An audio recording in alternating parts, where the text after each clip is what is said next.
Well, good afternoon, good morning, everybody, or good evening. I'm Nick Harauz. I'm the Director of Marketing for Continuum, and I'm very excited to be here at office hours to give you a little bit of a sneak peek for what's going to be coming in Continuum 2023 when you're going to have to continue to check back at borisfx.com, but I can promise you it's coming sometime soon. So we have quite a little bit to cover. I'm going to be showing some of these new features inside of Premiere Pro and After Effects, but you should know that you can work with this inside of DaVinci Resolve, inside of Media Composer, and even Final Cut Pro. So when the new release comes out, keep in mind that many of the things I'll show will carry over to those other applications. I should also mention that John Dickinson last week gave a little bit of a sneak peek of what is new inside of Particle Illusion, a great breakdown of one of our features images. So you should definitely check that out, and some of the things in terms of performance improvements in Particle Illusion, not to mention just a better and easier way to work. I'll be covering a little bit of that, but I highly recommend checking last week's office hours to go over some of that. With that said, hopefully everyone can hear me okay. Just give me a thumbs up or please say hi in the chat. Don't be shy. Be curious to know where you are tuning in from. So just leave that there in the chat for me. And without further ado, we're going to hop inside of Premiere Pro and start going over some of this new stuff. So let me switch to my screen. I'm just going to pause here for a second just to make sure that everyone can hear me okay and see my screen okay. And once I get a confirmation on that, we will be good to go. Looking first at a brand new effect called atmospheric glow. Okay.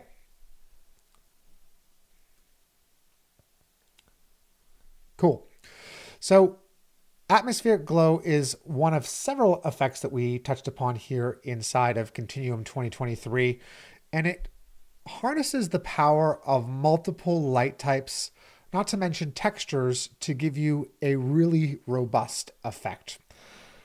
Inside of your application, I'm just going to press Shift 7 inside of Premiere Pro to head to my effects panel. I've already done a search here for atmospheric, where I'm going to take the new atmospheric glow effect, which is under BCC Film Style, and I'm going to just apply this to the clip. Now, the first time you see atmospheric glow, it may look like a lot depending on the type of footage that you have. But what we can do is easily get control of this to start getting an idea of what we can potentially do with this glow and several other properties that are built inside. So let me press Shift 5 in this instance to head to my effect controls. I'm just going to turn off a few things before we head to the effects editor, and that's going to be these volumetric rays, which are turned on, and the smoke in the fog. So right now, all we're left with is a subtle glow, and I'll just turn this off and on so you can see the before and after results. And with that, let's head to the effects editor. A great place to start when it comes to atmospheric glow is with a preset, as in this is such a dense effect. And when you look at these presets, just consider that they are made for several different situations. And in many cases, atmospheric glow is great to put on a text source or something with an alpha channel. In other cases, some of these effects were designed with footage with certain bright values. So they may look overblown in some cases or even more subtle in others. However, this will give you just a great idea of what all of these properties that you see over here to the right in the parameter section do, and combined what we could potentially get from atmospheric glow. Let me just start here with the default again, where we saw a combination of glow, smoke, and some volumetric rays. Here's an effect with just some blurred rays. And a great thing here is in this combination with the effects editor, we have these on-screen controls, which we can take advantage of directly there within our viewer. And you'll notice that I can now interact with these rays in this image. So yeah, the list goes on. There's 40 plus and counting presets right now designed for atmospheric glow that are going to make it into the final version. But definitely one place you want to start to see all these combination of not only your light, but all of the other different categories to create your own atmospheric effect. So like before, I'll just head back up here to default, and I'm going to, again, this time inside the effects editor, turn off those volumetric rays and the smoke. To me, a great place to start is, of course, first with the glow, where we have a glow intensity value that you can increase, not to mention your standard radius control, which is similar to film glow and some other glows that exist inside of Continuum, and then control of the threshold to decide which bright pixels are involved in that operation.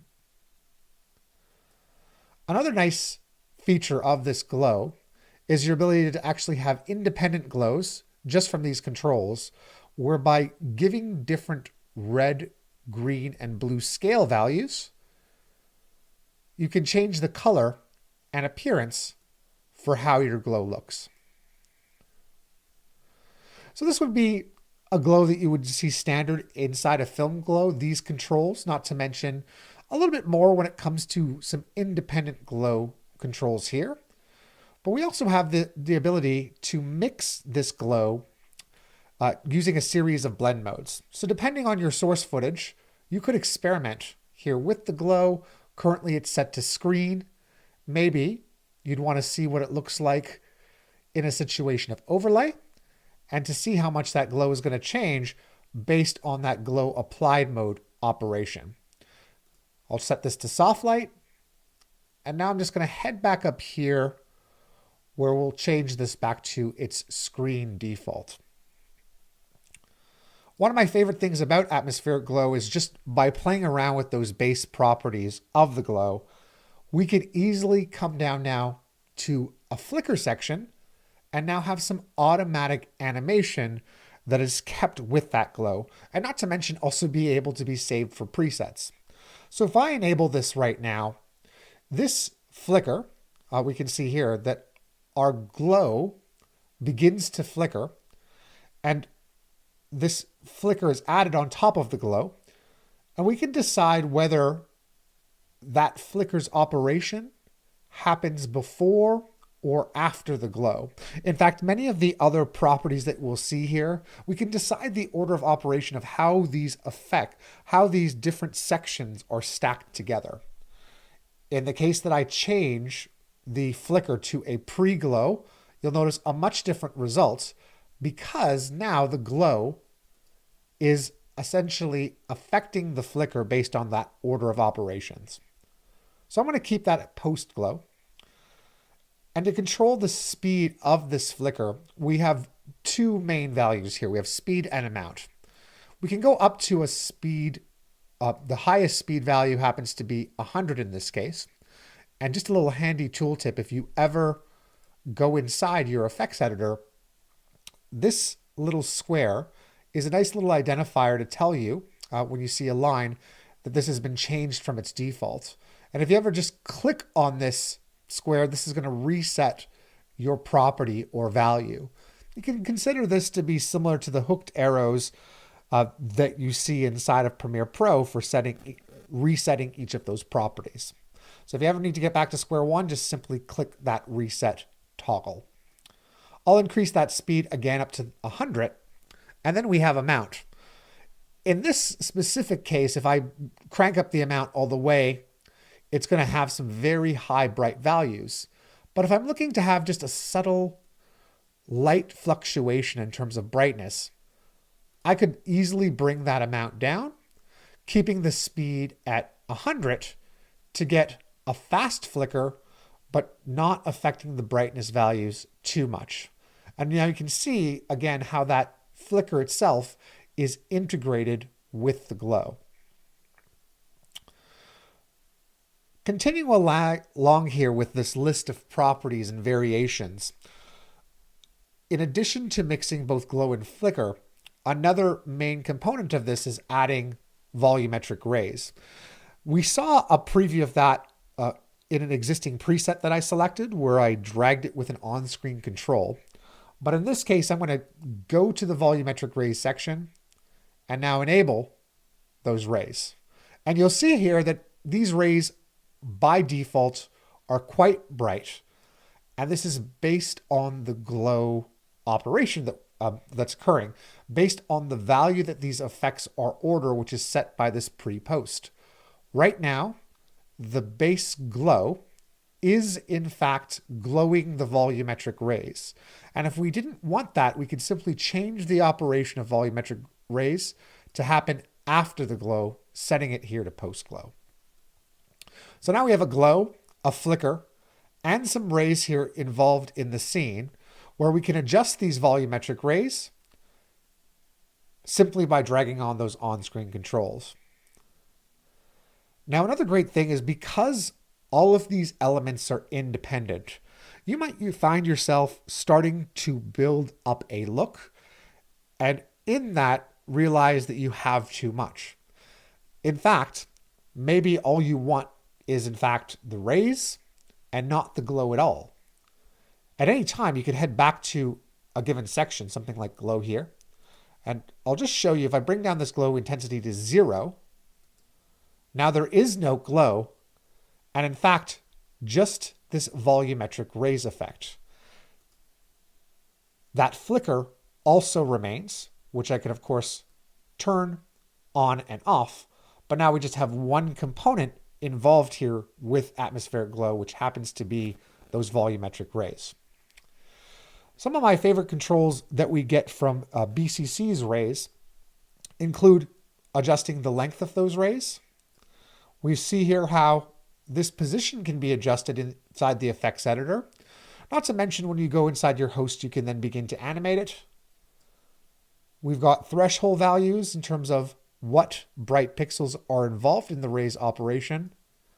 And then a really nice option here, again, when it comes to alpha-based sources, where we can have the rays be developed from the alpha channel or even appear underneath the source.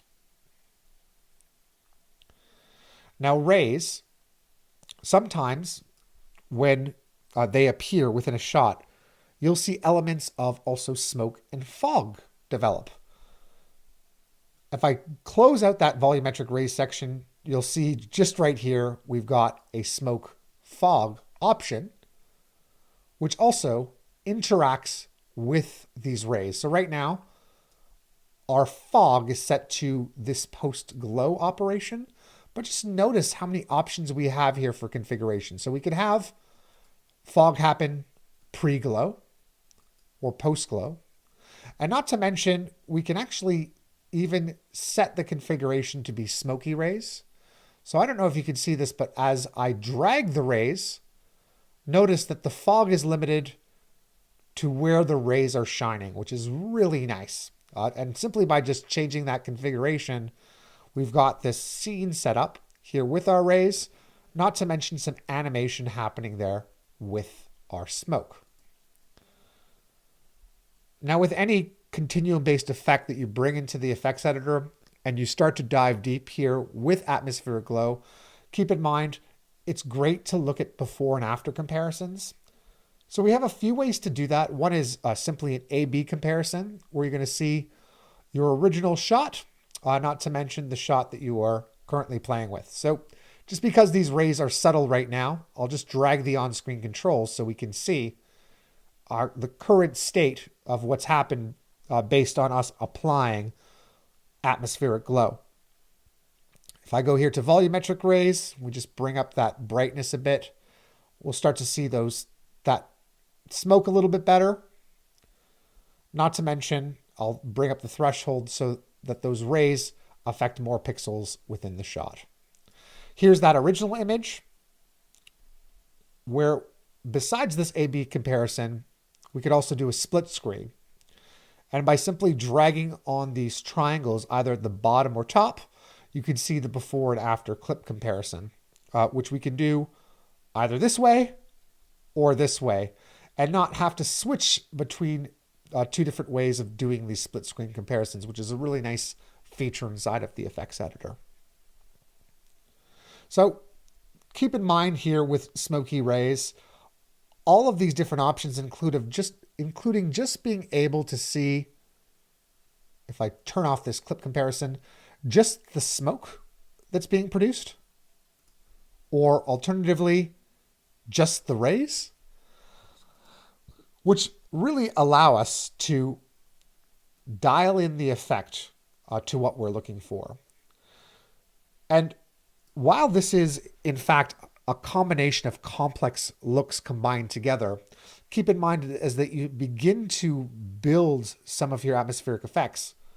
Inside the effects editor, we can always save presets as we design and build these out using this effect.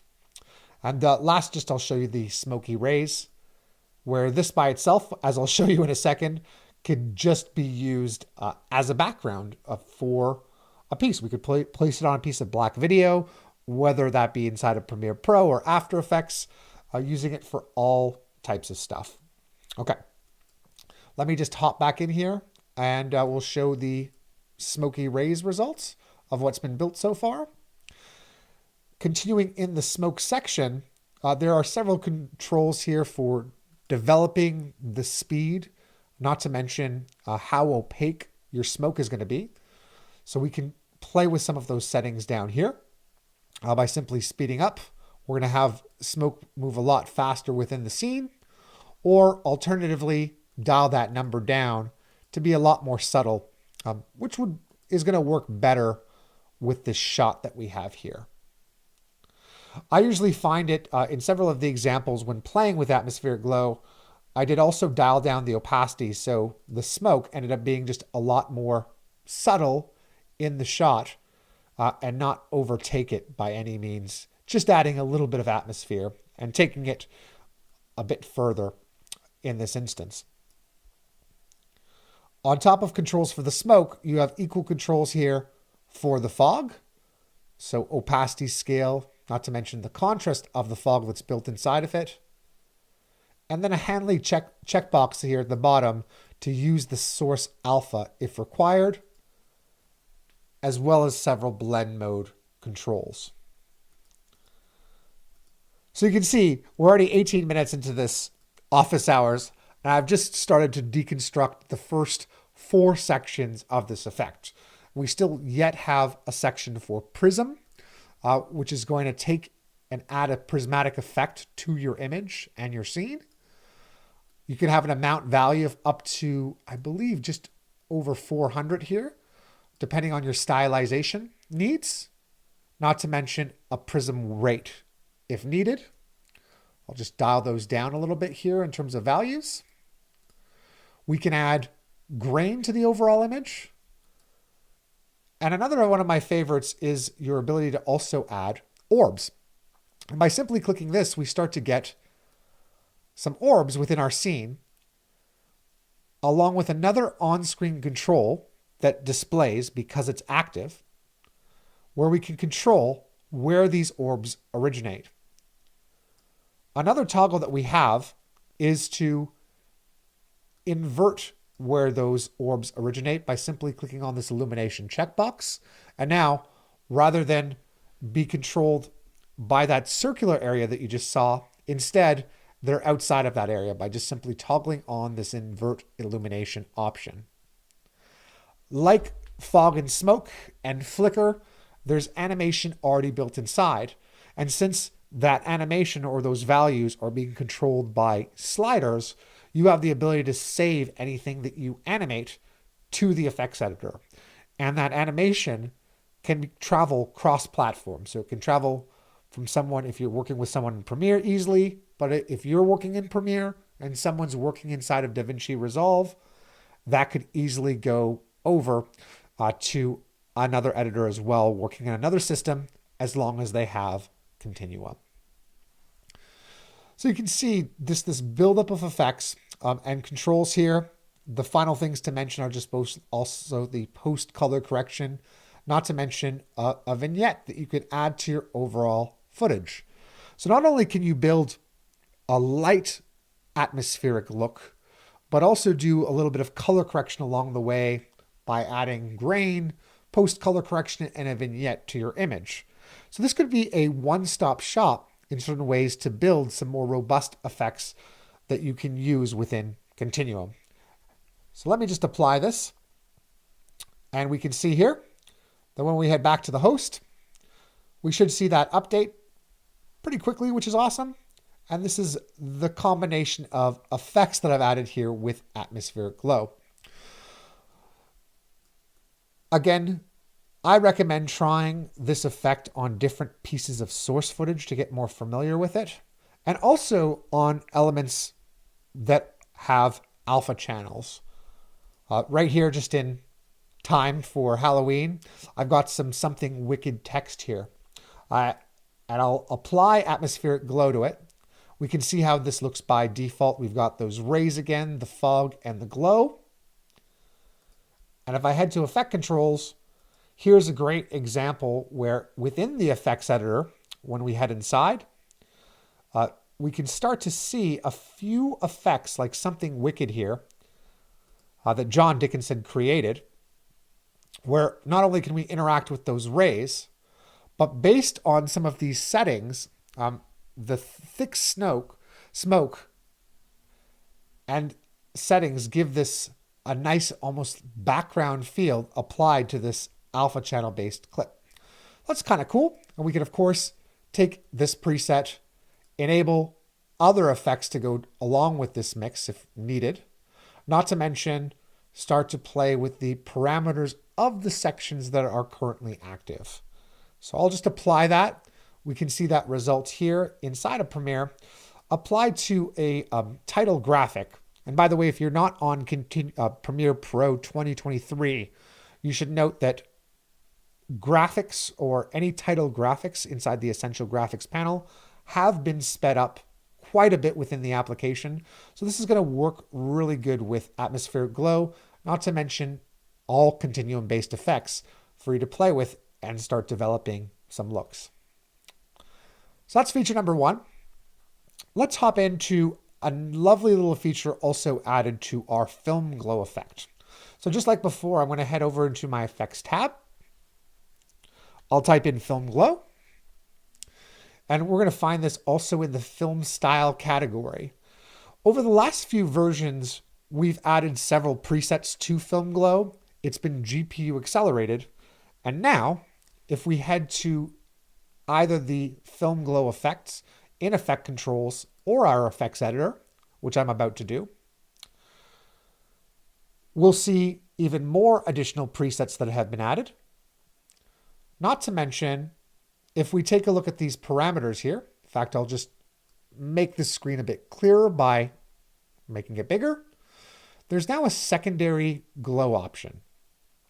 So first thing, I will start playing around with my primary glow before we get into those controls. But let's set a glow color that's a bit more yellow. I will bring down the glow radius and just the threshold a little bit so we can see that glow. You still have your independent controls here for glow if you wanted to activate them. But here, under Enable Secondary Glow, we now have a second glow added to the mix. The color has changed because if we look at the secondary glow color, you'll see it's set to blue. But in this case, I'll choose something a bit more sunset-esh. So there, I've added a little bit of a glow hue here. It has its own independent glow intensity.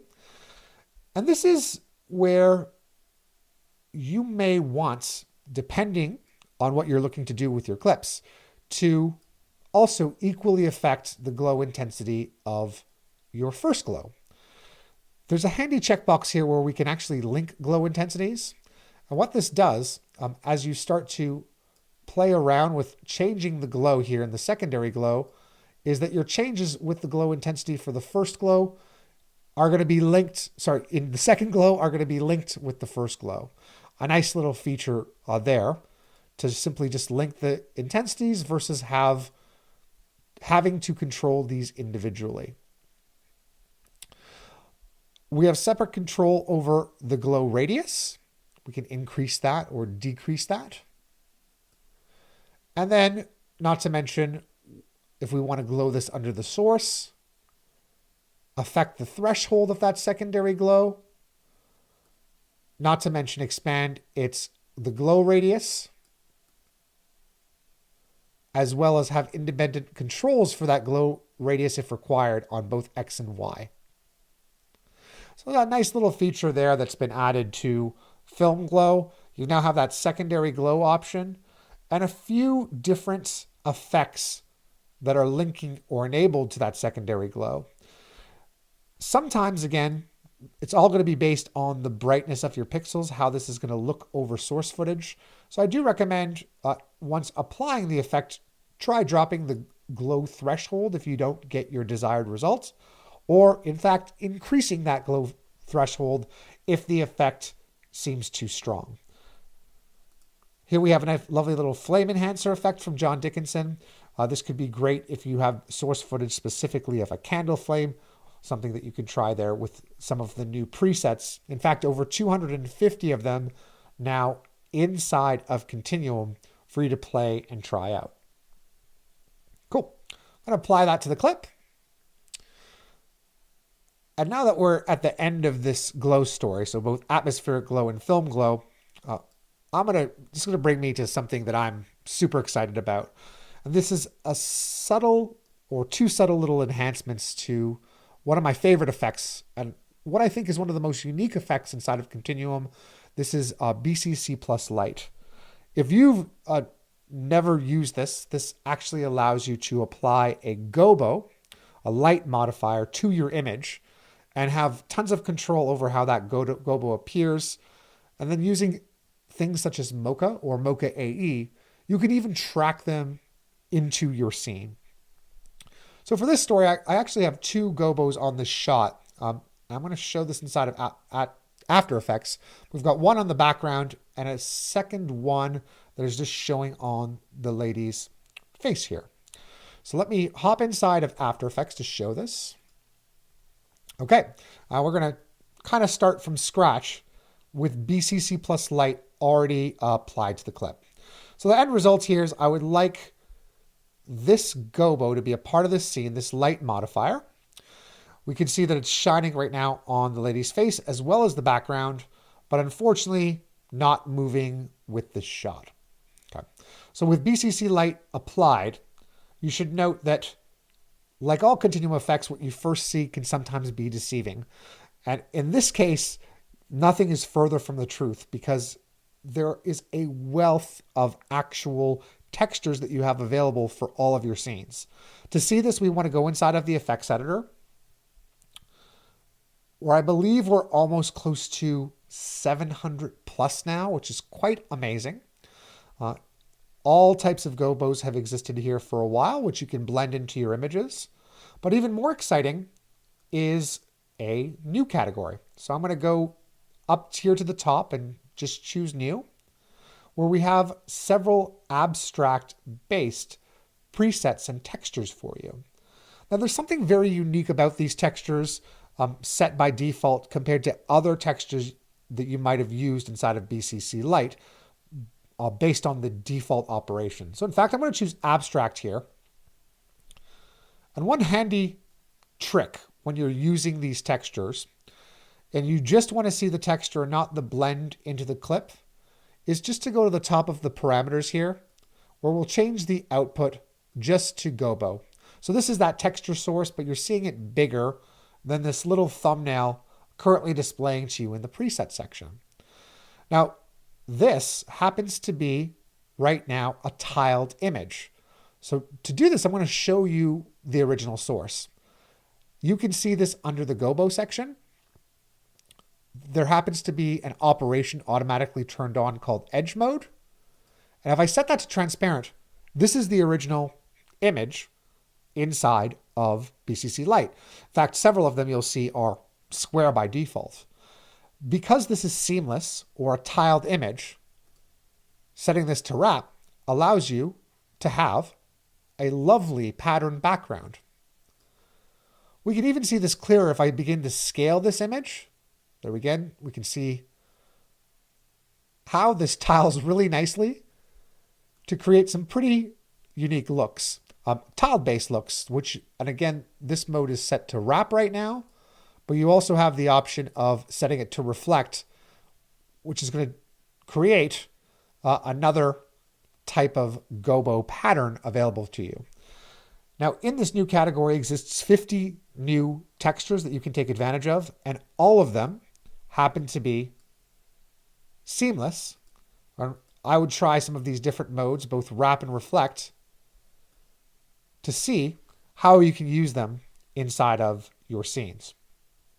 Okay, in this instance, I'm going to select glass, and I'm going to scale this image back up to 100 so we can see it. And again, if you didn't want this to go over the whole background or be seamless, keep in mind you can set that to transparent. And now we can see how this blends in by changing the view back to output. In fact, I'm going to go back down to that gobo section I was just in and just choose to keep this control on wrap. So we have a nice little seamless texture. Cool. Like all gobos, we also have control over brightness, not to mention blur, depending on how we want to get it into the scene. But keep in mind, these 50 presets are all new and seamless, so give them a spin in your scenes when you get the new version of Continuum. I'm going to apply that to the clip so we can see that this light modifier is now inside of our scene. But again, we're in a situation where it's just not tracked to the wall. And in this instance, to composite into the scene, I did a few things using some elements of Continuum as well as Mocha AE. So I'm going to turn off BCC Light for a second. And with this clip selected, head to my animation menu where we can choose to track this in Boris FX Mocha. This is Mocha AE. It comes with After Effects. It is not an extra. It is not Mocha Pro. You get this included with After Effects and don't have to do a separate purchase, and will essentially do the tracking that you need for light in this situation. Keep in mind that you also have access to Mocha when it comes to masking and tracking inside several BCC Plus effects that you can take advantage of. So I'm going to go over into Mocha. I'll start this up. And really, when I move my playhead throughout the scene, I just want to track a little bit of the position and rotation data that could be existing inside the shot. This is a pretty even background in terms of color, but I think a good thing to track here would be the shadow over here to the side along with the background. This is a fairly nice texture and should work. So what I'll do is just select a very simple Mocha mask tool, draw that square around this area, and then decide what data I'd like to track using these motion options down here. So I don't need skew in this case. I'll just use translation, scale, and rotation. When I'm ready, I'll click this button to track this a few frames forward, see how those points hold up in the shot, and also see that even though part of this image goes off screen, it's still doing a nice job tracking those other points. So this is happening in real time. I'll move this playhead now earlier, just to the point which I first tracked, and then track this backward. So this is the first step I did. And the best part about Mocha AE in this situation is that we can capture the tracking data and have it available to us inside of our After Effects project. And then we can reference that either through expressions or several other means to essentially make sure that light moves with this image in terms of its position, scale, and rotation. So if I play this back, you can see that shape does carry nicely with the movement there in the image. I'll stop playback. And I'll also just turn on this separate shape so you can see it, because this point here in the middle is very important to me. That's essentially what I would like to use and attach to the BCC light source. So in this instance, let's just say that I wanted this to cover most of the image here. I'm going to drag these points out to encompass most of that image. I'm just going to play this back again so we can see here. That's going to represent the position point that we're going to access inside of After Effects, attaching it here to the data. Cool. I'll close this out. I'm going to choose Save in this instance. I'm going to turn back on my rendition of light here that I placed inside the scene that's not moving with my footage right now. And I'm going to go inside of Mocha here and create tracking data under that section, which I'll choose OK. So now we have a bunch of keyframes available to us. We can corner pin this. In this case, I'll just use the center data. And under BCC Light, if I press E just to reveal it here inside my composition, head into the gobo settings under transform, I'll simply position, pick whip the position value here to the center value of Mocha. And we can now see that that texture is moving with the image.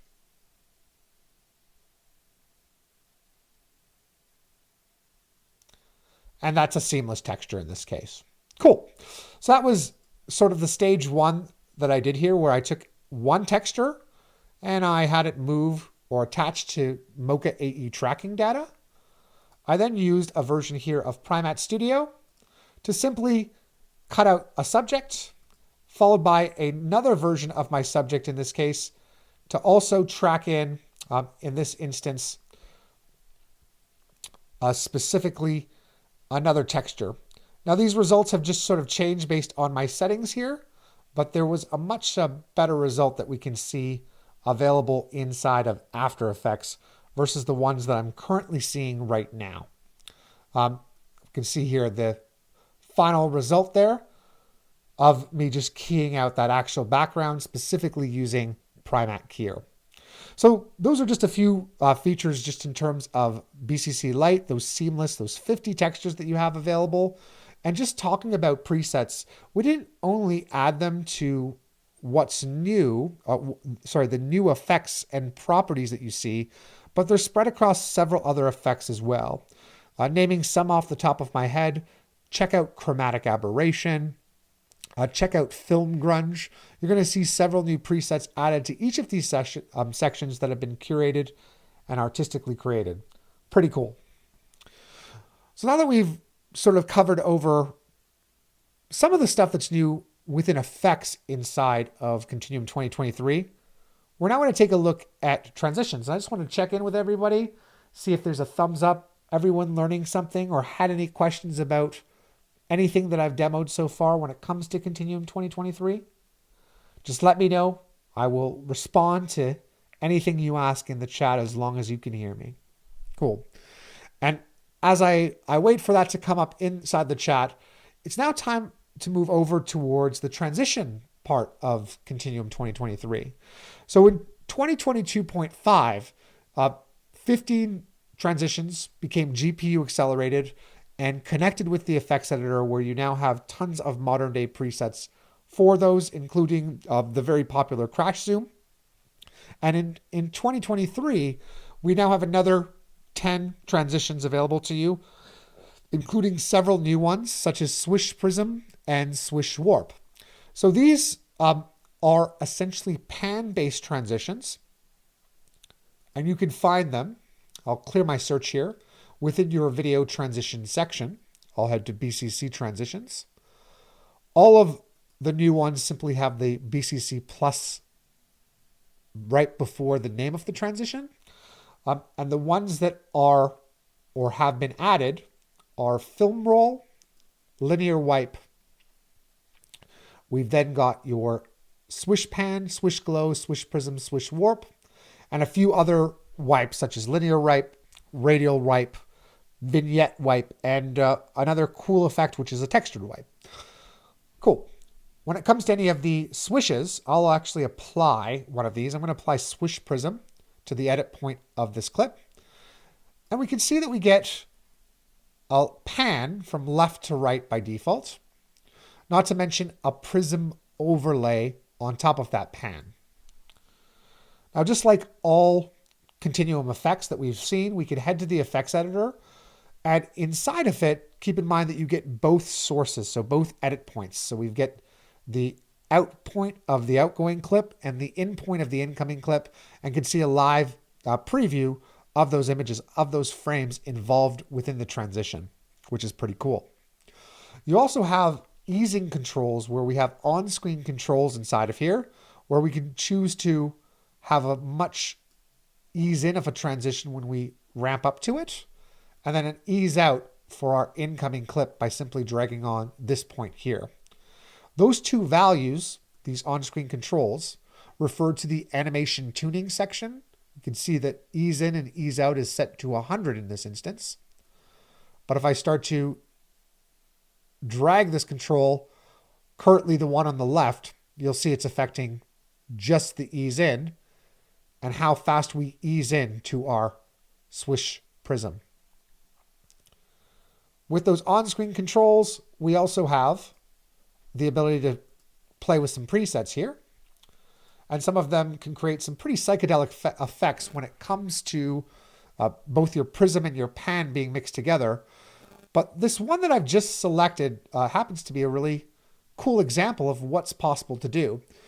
So by default, when you saw the prism, Swish Prism effect, you only saw it roll once from left to right. In this instance, we're rolling from right to left, and we're rolling several times based on this roll speed amount. We can crank this value up to 10, and it will go through 10 cycles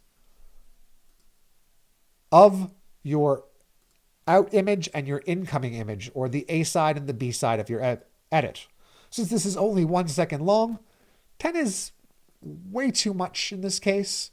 So let's settle on a value of 3. I'll move my play just a little bit forward where you can see this little black area here. And the reason that you're seeing this is because these two clips, the outgoing and incoming clip, happen to be separated. If you drag the separation value in to something like 0, now there is no separation between shots, but if you're looking to have a little bit of space between them, you could drag on this separation value. And in fact, you can also even use a colored background. So in fact, maybe we wanted to have this color into the mix of our transition.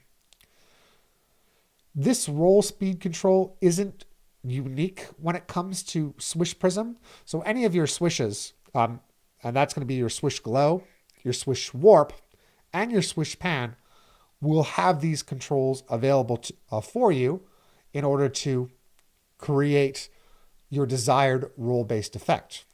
Not only that, but you have up to 4 different roll directions to take advantage of. So right now we've seen right to left, but we could also easily adapt this and modify it to be from top to bottom. I'll get rid of that colored background. We've got that separation, not to mention our prism depth and prism shift helping drive that pan transition forward, all doing this inside of a dedicated workspace for transitions, which is pretty cool. We didn't have to go on our timeline and set in and out points and loop it there. We've got full control of it here inside of the effects editor. So I'll apply that. We should see here that that's brought over inside of Premiere Pro.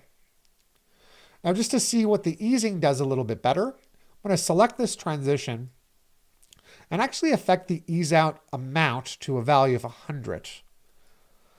One thing that you don't have with native Premiere transitions or transitions in several NLEs is just being able to ease out of the transitional element, which Continuum does really nicely. So you'll just see how we come to a nice resting stop, almost like adding some easy ease keyframes, and that's just built directly inside of all of the transitions available to you within BCC Plus and even more. So there's one new transition. We'll take a look at a few others, but I'm going to go over here to linear wipe. And you might be thinking to yourself, okay, well, there isn't a lot of use for wipes in my workflow, but there's something that I do quite a bit for utility-based purposes working here at Boris FX, which is in before and after clip comparisons, we'll usually go with a stylized line wipe based on the product. So we'll have a line that will show the before and after results of clips. You can find that in a few different places within Boris FX Suite, but when it comes to Continuum, we happen to have linear wipe. So I'm going to apply that to one edit point, and then I'm just going to do a search for the word wipe because I want to show you some of the differences between this and the built-in wipe inside of Premiere Pro, which just happens to be called wipe. So in fact, this wipe that's inside of Premiere Pro provides you with some basics. If we take a look at it, we've got a series of effect controls where you can have a border. I'll just show these sources in effect controls so that you can see them. And we can also reverse the direction easily of that linear wipe. And while we don't have properties down here, you should note inside of Premiere, we can use these little icons to change the direction of that linear wipe. However, we really don't have control over a specific rotation value. We can only use these, in this instance, 8 triangles available. Now, when it comes to BCC linear wipe, I'll select it. Number one is you have a control over an exact rotation value. You also have a softness control built in to the wipe by default, which can make for some really nice transitions in certain cases.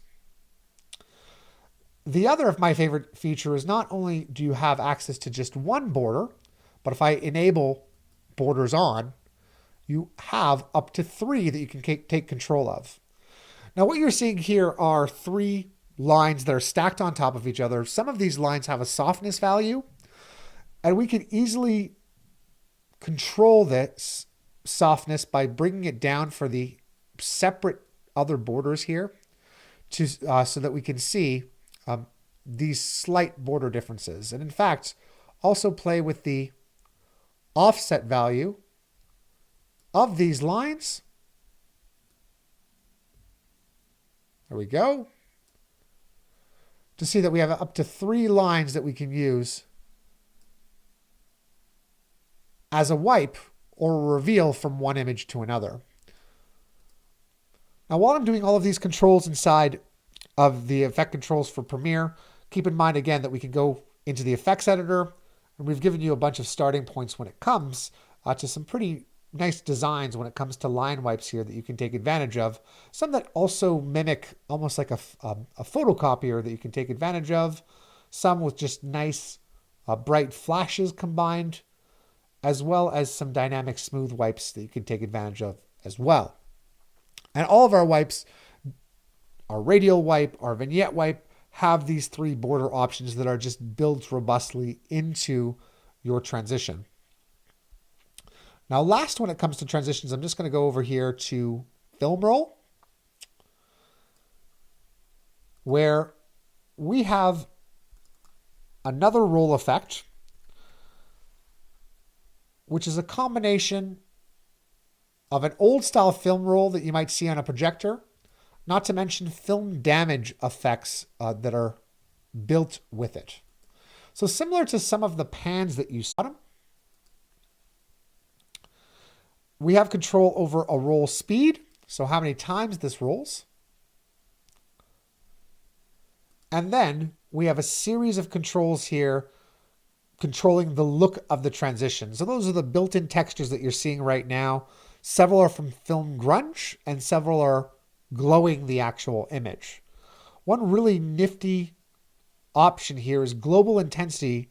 If you don't want to dive into all of these parameters, you can just dial this back, and that's going to dial both the glow and damage-based effects that are occurring on top of your footage, and you still get that roll occurring with less intense values in both film grunge and film glow. We also have the effects editor. We'll go back again and yet see some of these presets which get into some of the nuances of different textures that are turned on within the roll. So this one here that I've selected rolls the image 6 times with its 6 roll. And you can see here that both dirty scratches and a white overlay have been turned on and mixed into that transition. Not to mention with this preset, you can see that several of them have been changed from their default values for easing to provide some really nice stylistic transitions from one clip to another. So give those transitions a spin, not to mention all of the presets that go with it. Going back to atmospheric glow, film glow, and some of those new properties of light, you can see Continuum is quite robust in terms of some of those new features that have been added. Now, just before I leave, I did want to make a mention of particle illusion and a few things that you should check out. John did a great job again of doing that in last week's office hours, a sneak peek of what to expect. In my little demo, or the short time that we have remaining, I'm just going to hop in and launch particle illusion and point you to a few things of value here. I would say one of the main messages when it comes to 2023 is performance and just how much better the experience is working with particles inside of when you launch particle illusion. You're going to see performance on both Mac as well as PC-based computers. It's all going to be depending on your system and your setup, but I myself in a Mac environment have noticed some significant increases in speed when it comes to selecting and working with various particle systems. Like other particle illusion releases, we have a category of presets that we can find, and for any reason this doesn't show up, simply go to the View menu and Show Presets, where you'll see several that have been added to this version. If you want to see or give one of these a spin, simply select the preset. In this case, I'm going to just double click it to bring it to my stage. I'll just press play so we can get a preview. Since that wasn't what I was looking for, I'll press Command Z just to undo that operation on my Mac. Go to the beginning of my project, and let's just take a look at this sphere scanner. That's pretty cool. We can see that there, that built into 2023, as well as the responsiveness of this being able to play back all of the frames of this preset. Another thing that I'll draw your attention to is if we just take a look at all of the properties that make up this sphere scanner node or layer, you can see it's divided nicely into various sections, which can be extremely helpful when you're dealing with several properties that make up a particle system. And for the properties that are uninvolved in operations of how they are currently grayed out at the moment. So just a nice little added feature to make working in particle illusion much easier.